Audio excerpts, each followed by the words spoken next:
This is a special video for the haters. One of the recurring ridiculous comments I get on videos is, "You don't have a life." And at first I just thought they were pathetic, jealous little dweebs. Then I realised they genuinely had my best interests at heart. After all the videos tend to be shot in the same room in my house. And you don't know what sort of life I have, so I thought I'd show you a little bit of my life with this video postcard of Melbourne. I'm down on St Kilda Beach at the moment. This is actually St Kilda Pier. You can see the city in the background at the moment. For anyone who's from a real city, you'll realise that's actually not very big, but it's quite a nice picturesque city.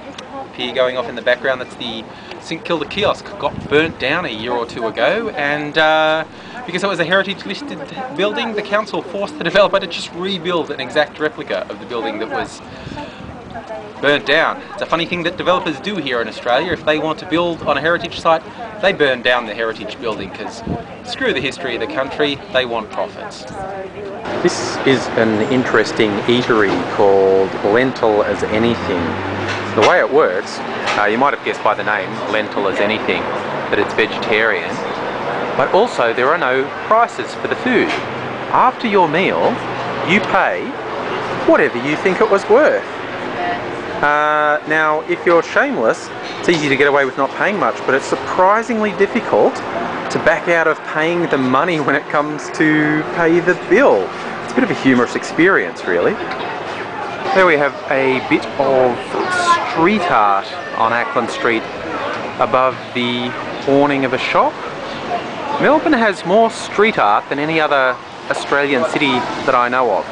It's not all fantastic, of course, down to your individual taste, I suppose, but it's a pretty interesting part of the character of the city.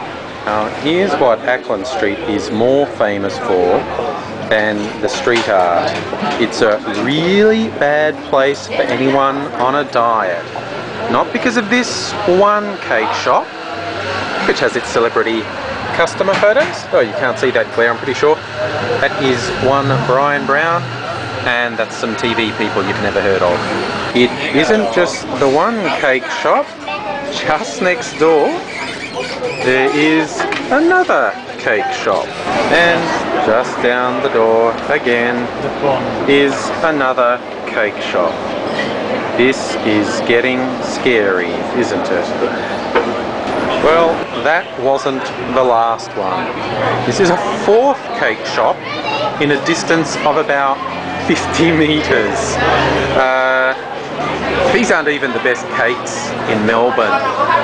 These shops are probably a bit overrated, but it's quite interesting, to me at least, that there are so many of them in such a small space.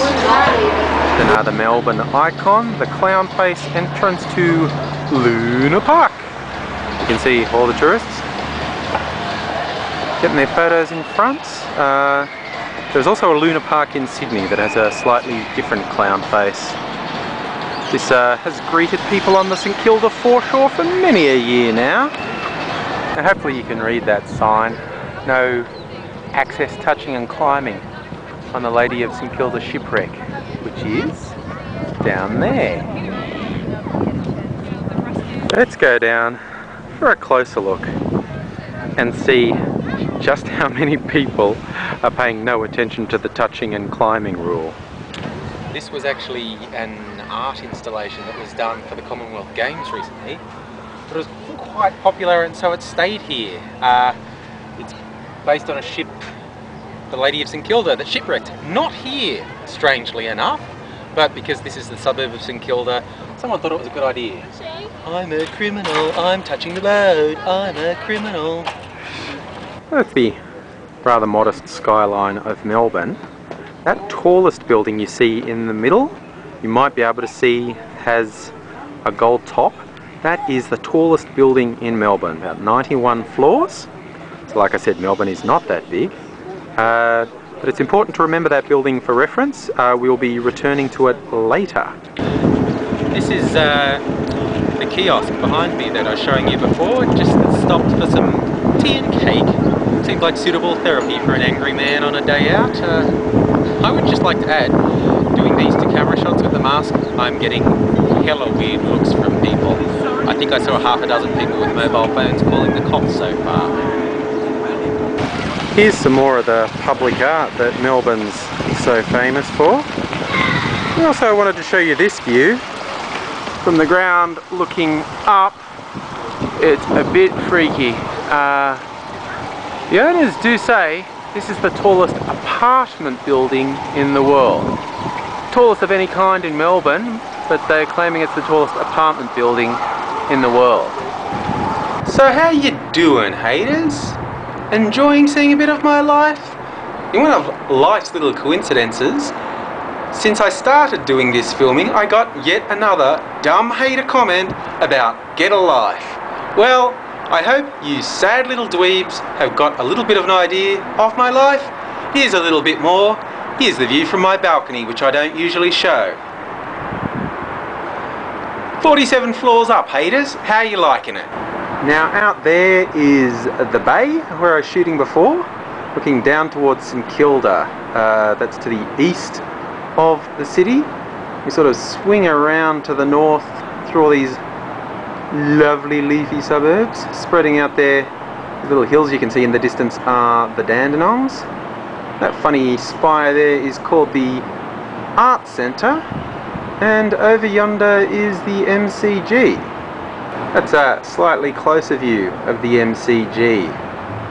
For anyone who thinks Australians aren't religious, that is the #1 temple of worship in Australia, the Melbourne Cricket Ground. Cricket is popular, but in Melbourne, far more popular in winter, the Australian rules football. People feel that and go nuts. Okay, I'm going to take advantage of having the camera to show you a view I can't normally get myself. I don't suffer from vertigo, but looking up 91 floors can freak me out a little bit. So here's what it looks like. Okay, that is the view straight up, and it pretty much goes straight down. Anyone who jumps is going to go straight down. So I'm back inside now, about to finish the editing and put the Melbourne video postcard up. If you did like it, I didn't actually use all the footage I shot today, so if you want to see a little bit more of Melbourne, let me know and I will put it up, including a fantastic Melbourne moment for mine, a Japanese country and western busker. I kid you not.